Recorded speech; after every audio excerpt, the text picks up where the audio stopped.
कहते हैं ना, आज इंसान कितना अकेला हो गया है। अपने ही घर में अपने अपनों को ढूंढ रहा है। कभी सोचा है, जिसके पास सब कुछ हो, दौलत शोहरत हवेली, उसकी आंखों में भी आंसू क्यों होते हैं? यह है सेठ जी, 60 साल के बुजुर्ग, जिनके घर में आज भी चमक है, मगर दिल में एक ऐसा जख्म जो कभी नहीं भरा। आज घर की दीवारें गूंज रही हैं 2 बेटों की चीखों से, और बीच में बैठे सेठ जी, जिनका चेहरा शांत है पर दिल भीतर से टूट रहा है। गुस्से में अंधे हो चुके दोनों भाई एक दूसरे की गर्दन पकड़ने पर उतर आए, और पिता की आंखों में उभर आया बीते कल का दर्द।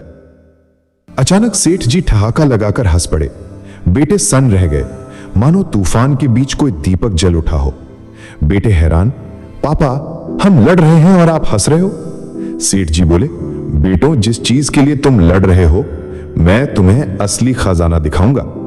अगले दिन तीनों एक पुरानी बस में बैठकर सफर पर निकल पड़े। लंबा सफर था। कभी एक बेटा बैठता तो दूसरा खड़ा रहता, लेकिन उनके चेहरों पर थकान नहीं बल्कि उत्सुकता थी। खिड़की से बाहर झांकते सेठ जी की आंखों में यादों का सैलाब उमड़ रहा था, और बेटों को लग रहा था जैसे पिता किसी अनकही दुनिया में खो गए हों। गांव की मिट्टी, टूटी गलियां और पुराना आंगन, सबने जैसे सेठ जी का स्वागत किया, लेकिन उस स्वागत में अपनापन नहीं, एक कड़वी चुप्पी थी। और फिर सामने आई वो हवेली, टूटी दीवारें, जंग लगे दरवाजे और चुपचाप खड़ा अतीत।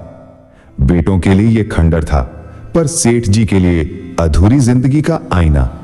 पत्थरों पर बैठकर सेठ जी के आंसू बह निकले। बेटे पहली बार देख रहे थे कि पिता की ताकत के पीछे कितने गहरे जख्म छुपे थे। बेटे हैरान थे, ये हवेली क्यों पिता की आंखों में आंधी बन रही है?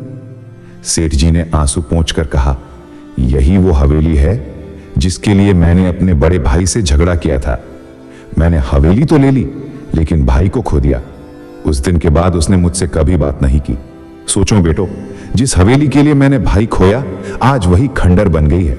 किस काम की है यह हवेली? बेटे चुप हो गए।